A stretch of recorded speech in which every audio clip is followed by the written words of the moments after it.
آج تک تو میں بھی کراچی میں نے شاید جتنا نکاح پڑھائے ہوں گے شاید کسی نے پڑھائے ہوں، مجھے بہت دور دور تک لے جاتے تھے لوگ.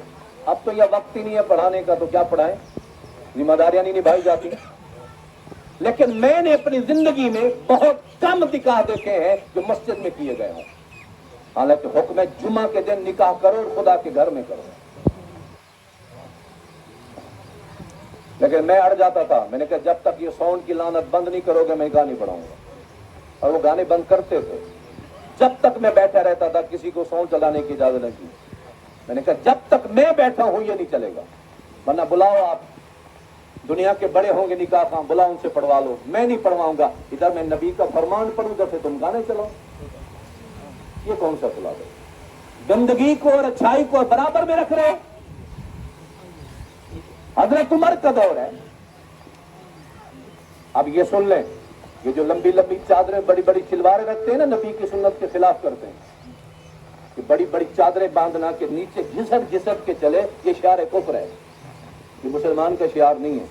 حکم ٹخنے ظاہر ہونے چاہیے. نماز کے اندر تو سنت ہے، اس کے علاوہ بھی ہے. اللہ اکبر کبیرہ. اب ہوا کیا، وہ کر رہا ہے طواف، اس کی چادر گھسٹ رہی ہے ایسے. پتا نا سردار قوم کا، ذرا سن لیجیے. ایک غریب بندہ پیچھے اس کے چل رہا تھا، وہ بھی لبیک کہہ رہا تھا، یعنی وہ بھی طواف کر رہا تھا. اس لبیک کہتے ہوئے بندے کے نا پاؤں آ گیا اس کی چادر پہ. چادر پہ جب پاؤں آیا نا، اس سردار کی چادر کھل گئی.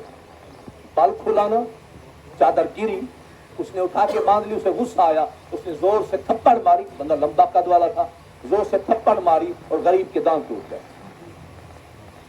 اور مقدمہ حضرت عمر کے پاس پہنچ گیا. آپ نے فرمایا سردار کو کھڑا کرو. آ گیا سردار قوم کا. فرمایا تو نے اسے تھپڑ ماری ہے؟ جی ماری ہے. فرمایا اسے بدلہ دو. حضور بدلہ کیسے دوں؟ فرمایا یہ تھپڑ مار کے تیرے دانت توڑے گا.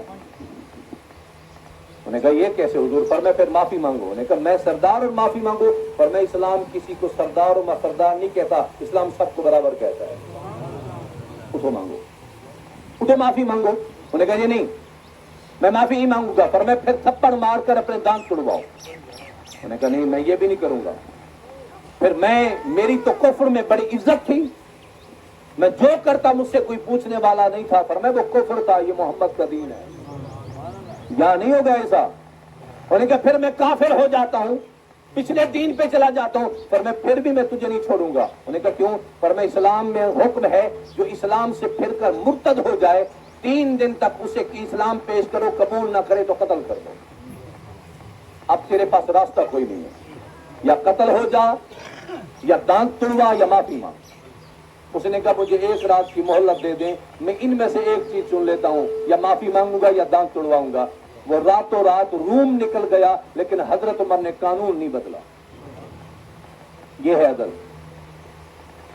اور ان باتوں سے کبھی نہیں آئے گا. میں منکر نہیں ہوں نصیحت کا، اور نصیحتیں کر کر کے دن میں ہم 2 4 5 تقریریں بھی کرتے ہیں، لیکن ان چیزوں کا اثر نہیں ہوتا. جو اثر حکم نافذ کرنے میں ہے. رسول کریم علیہ الصلوۃ والسلام نے ہمیشہ اپنے حکم، اللہ کے دین کے حکم نافذ کیے ہیں. سرکار نے کبھی یہ نہیں یہ اپنا ہے یہ غیر ہے، پر میں جو بھی ہے. حضرت عمر کا دور ہے، ذرا سن لیجیے. مصر کا گورنر ہے، مصر کا، اس کے بیٹے نے غریب کے بیٹے کے ساتھ گھوڑے کی دوڑ لگائی. گھوڑے کا شوق ہوتا تھا، دوڑ لگائی جاتی تھی اس زمانے میں. دوڑ لگائی تو غریب کا بیٹا جیت گیا. گورنر کے بیٹے نے غصے میں آ کر گھوڑا اٹھایا اور غریب کے بیٹے کو مار دیا. لیکن غریب بھی رہا نہ، سیدھا مدینے آ گیا مقدمہ لے کے حضرت عمر کے پاس. آپ نے 2 بندے بھیجے، فرمایا گورنر کو کھینچ کے لاؤ، اس کے بیٹے کو بھی لاؤ، اور دوپہر کے وقت پہنچنا، جب سو رہا ہو اسے نیند نہ کرنے دینا، کان سے پکڑ کے سیدھا مدینے لے آنا.